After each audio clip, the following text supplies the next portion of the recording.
नमस्कार, आप देख रहे हैं ब्राह्मण शिरोमणि। भारत के स्वतंत्रता संग्राम की गौरव गाथा केवल पुरुषों के बलिदान से नहीं, बल्कि नारी शक्ति की अदम्य वीरता से भी रची गई थी। इन्हीं वीरांगनाओं में एक नाम अमर है, दुर्गा भाभी, जिनका असली नाम था दुर्गावती देवी। ब्राह्मण कुल में जन्मी यह तेजस्विनी स्त्री न केवल अपने संस्कारों की ज्योति से आलोकित थी, बल्कि उन्होंने मातृभूमि की स्वतंत्रता के लिए अपना संपूर्ण जीवन समर्पित कर दिया। उनका जन्म 7 अक्टूबर 1907 को इलाहाबाद के शहजादपुर गांव में एक प्रतिष्ठित ब्राह्मण परिवार में हुआ। उनके पिता पंडित बांके बिहारी इलाहाबाद कलेक्ट्रेट में नाजिर थे। दादा महेश प्रसाद भट्ट पुलिस विभाग में थानेदार के पद पर थे और कुल परंपरा धर्म, विद्या तथा पराक्रम से ओतप्रोत थी।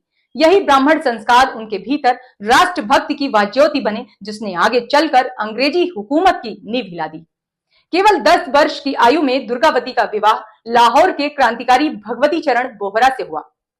बोहरा परिवार संपन्न था, परंतु पिता को अंग्रेजों ने राय साहब की उपाधि दी थी। यह उपाधि उस ब्राह्मण पुत्र और बहू ने अस्वीकारते हुए कहा कि असली सम्मान तो वही है जो मातृभूमि की सेवा से मिलता है।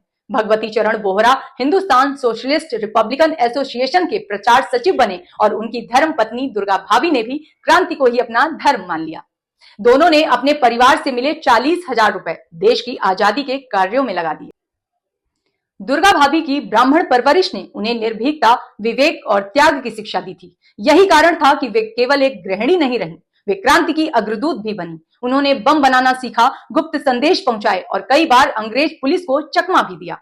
जब भगत सिंह को लाहौर से सुरक्षित निकालना था, तब उन्होंने अद्भुत साहस दिखाया। अपने 3 वर्षीय पुत्र को गोद में लेकर भगत सिंह की पत्नी बनकर वे फर्स्ट क्लास में सफर करती हुई 500 सिपाहियों से घिरे स्टेशन से बाहर निकल आईं। यह दृश्य भारतीय इतिहास के सबसे रोमांचक प्रसंगों में गिना जाता है। इतना ही नहीं, वह दुर्गा भाभी ही थी जिन्होंने वह पिस्तौल चंद्रशेखर आजाद को दी, जिससे उन्होंने अपने प्राणों की आहुति दी।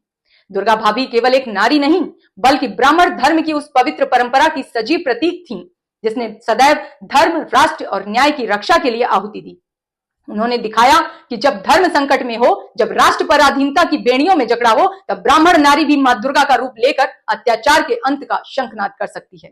इसी के साथ अगले एपिसोड में फिर मिलूंगी आप सभी के साथ एक नए ब्राह्मण कुल के दीपक के साथ। तब तक के लिए जय सिया राम, वंदे मातरम।